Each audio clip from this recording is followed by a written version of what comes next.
Hey, salutations tête de naze, c'est moi le chef, et tu sais ce qu'on va faire aujourd'hui? Tu sais ce qu'on va faire aujourd'hui? Tu peux pas répondre, mais je vais répondre à ta place. Aujourd'hui, on va faire une petite lecture du chef. Ouais, ça fait un petit moment que j'en ai pas fait, ça fait 2-3 mois à vue de pif, je dirais que j'ai pas fait une petite lecture du chef, donc j'ai du retard à rattraper sur les sorties.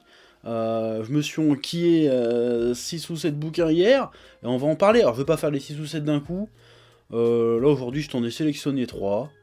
Et puis on va en parler calmement. Ouais. Ouais. Je sais pas pourquoi j'insiste sur le ouais à chaque fois. C'est parti.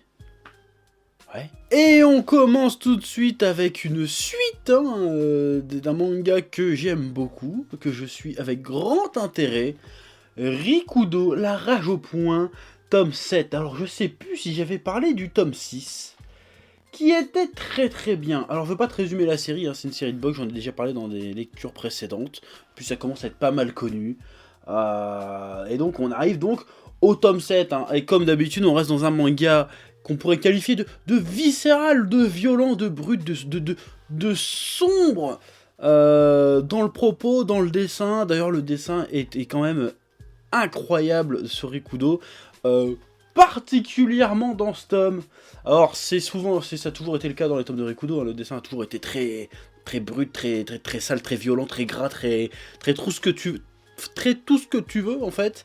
Mais là je trouve que la mise en scène elle m'a vraiment marqué. Alors peut-être parce que ça faisait un petit moment que j'avais pas lu Rikudo, parce qu'en général je relis une fois ou deux tous les tomes, il me semble que le 6 je l'avais pas relu. Je l'avais pas relu parce qu'on commençait quand même malgré tout. Et ça se confirme un peu aussi avec ce tome-là, on commence à rentrer plus dans une routine de manga de boxe traditionnelle. C'est-à-dire qu'on n'est plus trop concentré depuis ces 2 derniers tomes sur le côté un peu social, le côté un peu humain. On y revient un peu avec ce tome-là, mais sur les premiers tomes, c'était vraiment genre, oui, le gars c'est un cassos, il va dans un foyer, il doit survivre, et il y a vraiment une notion de survie dans la société qui s'efface un peu. Là on est vraiment dans la compétition, c'est-à-dire là il affronte les adversaires un par un, il doit les défoncer pour gravir les échelons pour atteindre son but, hein, c'est de décrocher le titre poids léger au PBF. Je crois que c'est champion du Pacifique, un truc comme ça, je sais plus exactement c'est quoi. Bon, on pourrait dire que c'est un peu un hippo, parce qu'on va dire ouais ça n'a rien à voir, si ça ressemble un petit peu à hippo, mais avec le côté hardcore quoi. Hippo c'est vraiment, ouais la boxe c'est cool, là c'est la boxe c'est une boucherie. C'est vraiment ce côté là, il y a un combat, le combat qu'il y a dans ce tome, bon, on voit pas encore la fin du combat, mais le combat qu'il y a dans ce tome, la mise en scène est vraiment très réussie, parce qu'il affronte un mec, si tu veux, son truc c'est c'est un américain, il se bat contre un américain, que le mec c'est un psychopathe dans sa tête, il a une force brute de malade mentale, tu vois, et donc comment représenter la force brute, violente, plus violente que ce qu'on voit déjà dans le manga qui est quand même assez violent, assez vraiment assez dur. Donc déjà les patates normales dans Rikudo, elles ont l'air de piquer. Donc il faut trouver un moyen de représenter graphiquement et qu'on comprenne d'un coup que le gars frappe vraiment très fort comparé à d'habitude. Et graphiquement ça fonctionne très bien, hein. Je mettrai les images par-dessus ce que je dis. C'est vraiment super impressionnant.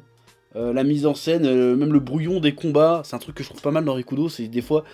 En fait, le personnage comprend pas ce qui vient de se passer, et toi, quand tu le lis, tu comprends pas non plus tout de suite ce qui vient de se passer.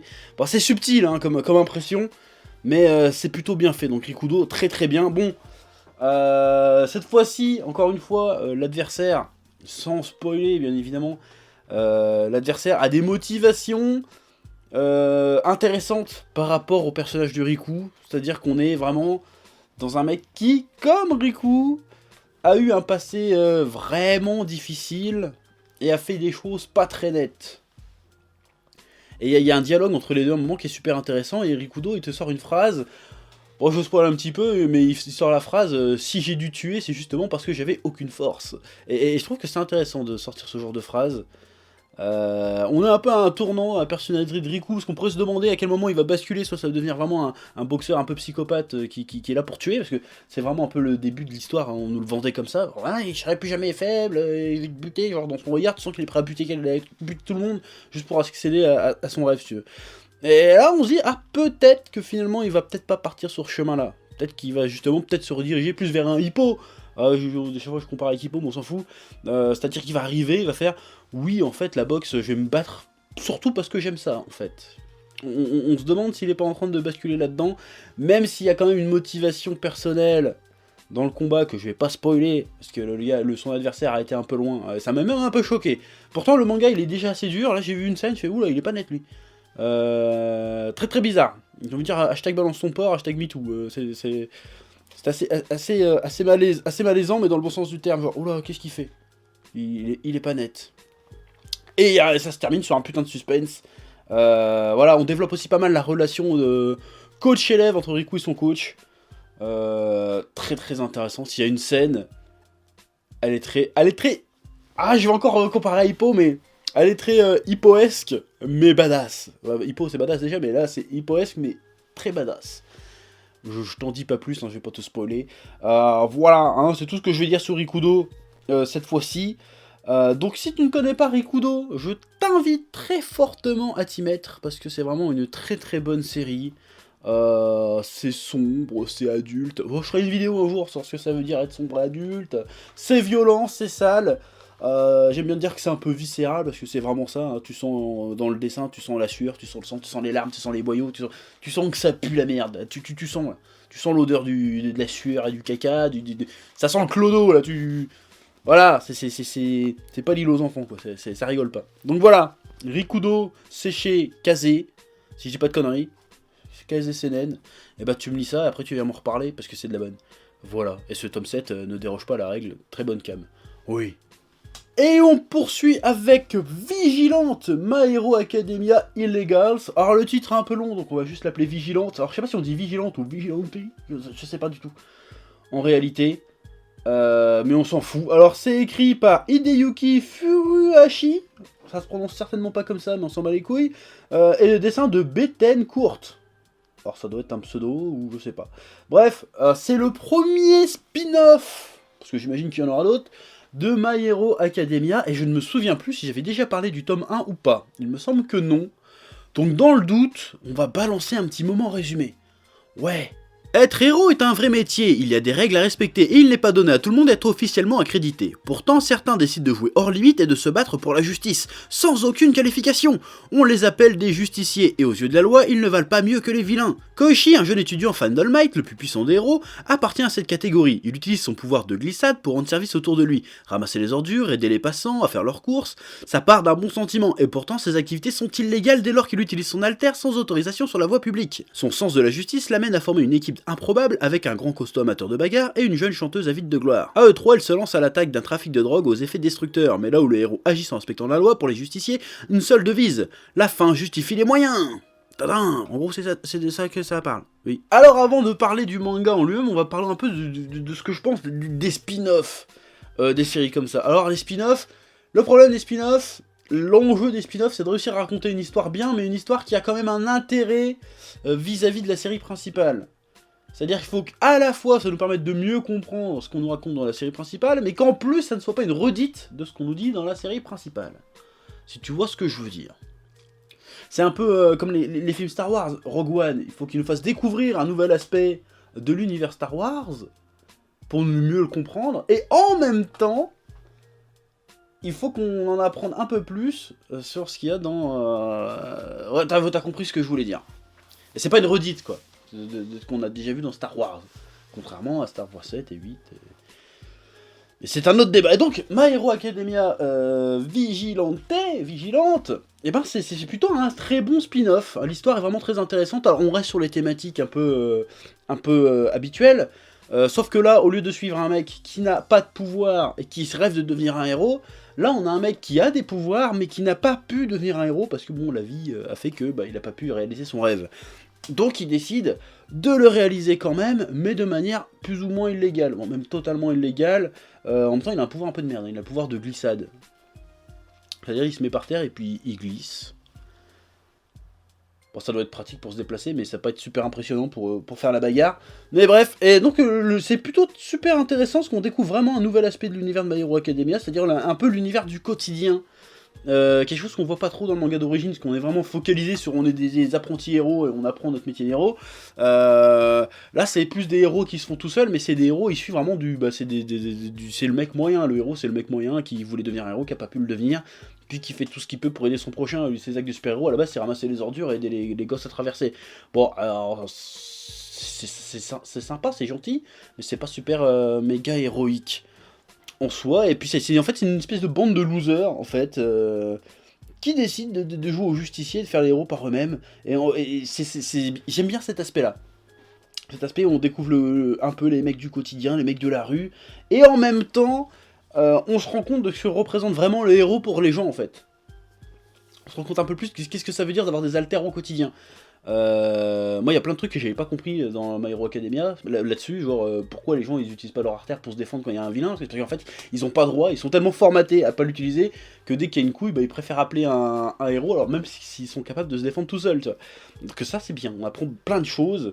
Et en plus, petit bonus, on croise pas mal le personnage, pas trop, histoire que ça pollue pas trop l'histoire quand même, parce que t'as des caméos de personnages de My Hero Academia dedans, surtout dans le volume 2 où t'en as un très très bien vu, qui est très surprenant, parce que tu te dis pas tout de suite que c'est ça, bon, j'y reviendrai après, mais il y a des caméos mais bien utilisés, c'est-à-dire que ça ne vampirise pas l'histoire, si tu veux, en soi.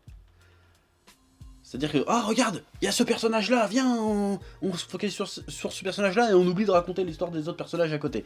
Non, là c'est vraiment bien fait, c'est simple, ça s'articule bien avec l'histoire de My Hero Academia. Alors par contre, le truc que j'avais pas compris au début, c'est pas une histoire qui se passe parallèlement à My Hero Academia.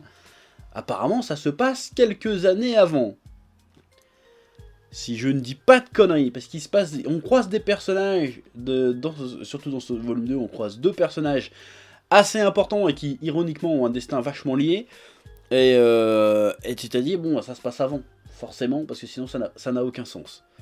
C'est vraiment très très bien fait, c'est drôle, il y a pas mal de... Enfin, ça prend vraiment un format assez comics, dans comment c'est raconté.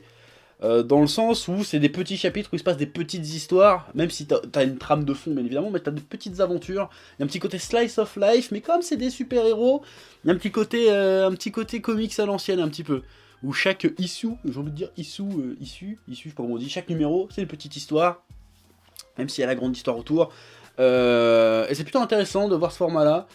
Surtout qu'on en profite aussi pour faire pas mal de clins d'œil à la culture comics. Dans le tome 1, tu vois des personnages chez Wolverine et Cyclope. Dans le tome 2, à un moment donné, t'as les Avengers. Même si c'est pas les Avengers, en soi, c'est pas des super-héros, c'est même des Yakuza. Mais dans le design, dans les pouvoirs, tu reconnais le petit clin d'œil aux Avengers. C'est plutôt très sympathique. Franchement, My Hero Academia Vigilante. En plus de faire découvrir d'autres vilains aussi, hein, genre il y a le côté, en fait l'histoire c'est qu'il y a une drogue qui augmente les pouvoirs des gens pour les mecs qui veulent se lâcher et qui en ont marre justement de cette loi qui t'empêche d'utiliser ton alter en public. Il y en a ils sont frustrés de ça donc ils se droguent pour éclater au grand jour et avoir encore plus de pouvoir. Très intéressant ce rapport au pouvoir. Il y a le héros, le Knuckle Duster, qui est un peu le sensei du héros, bah, c'est un mec qui n'a pas de pouvoir. C'est un peu un espèce de Batman, mais bourrin. C'est genre il a pas de gadget ou quoi que ce soit, juste il tape fort sur les gens et puis ça le fait marrer. C'est plutôt intéressant ce rapport au pouvoir, comme quoi, des coups quelque part, il aurait pu devenir un héros même sans avoir de pouvoir finalement. Donc l'héroïsme s'arrête pas au niveau des pouvoirs, ça c'est plutôt bien vu. Ça fait écho à ce qu'on nous raconte dans My Hero Academia, sauf que cette fois-ci on s'y tient. C'est genre le gars a pas de pouvoir mais c'est un héros quand même, et ça c'est plutôt balèze, c'est plutôt bien fait. C'est très drôle.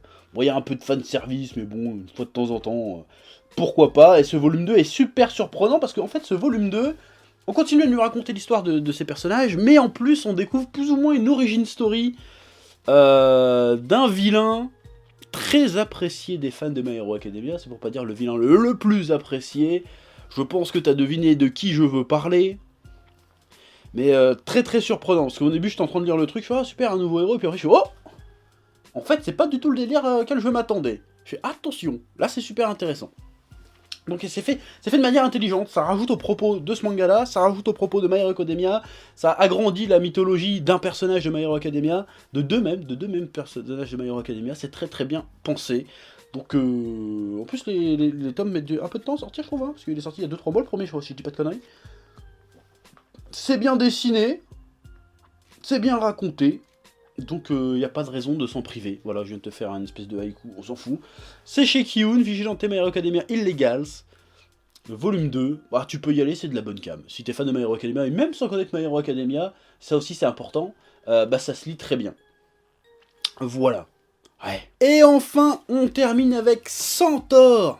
Pardon, excuse-moi. Centaure, chez Glénat de Ryo Sumiyoshi, ou Sumiyoshi, je sais pas comment on prononce. Ce manga est une excellente surprise. Je regrette même de l'avoir lu qu'hier, parce que ça fait un petit moment que j'ai reçu les 2 premiers tomes de ce truc-là. Et je les ai pas lus.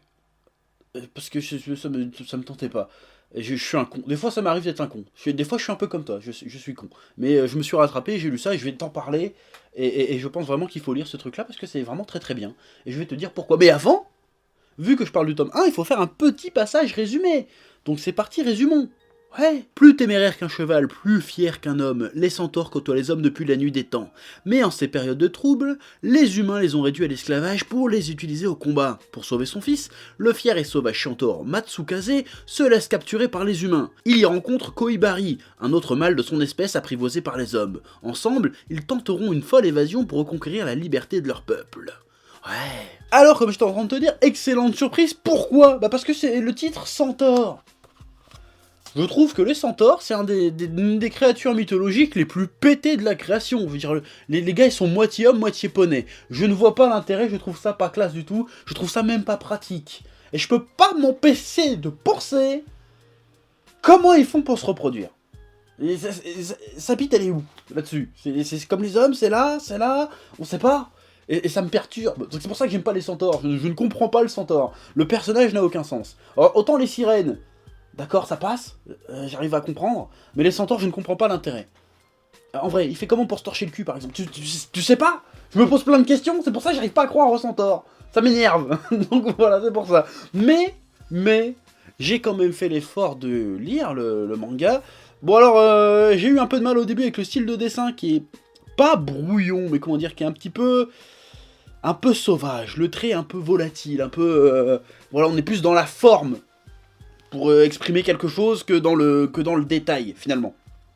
Mais ça marche très bien, ça marche très très bien, c'est en accord avec le propos en plus, qui parle un peu de nature, de sauvage, comment dire, de faune, de flore, tout ça, ça fonctionne plutôt bien le style de dessin, surtout dans les scènes ça marche aussi bien dans les scènes de contemplatif, parce qu'il y a pas mal de scènes de contemplatif, mais ça marche aussi dans les scènes d'action, les scènes de violence qui sont assez violentes, comme j'essaye de le dire. C'est un peu hardcore par moment, voilà. Mais en plus de dessin, vient l'histoire qui est vraiment très très bonne, à tous les niveaux. C'est une histoire, en fait, très humaine, très sur l'émotion, finalement.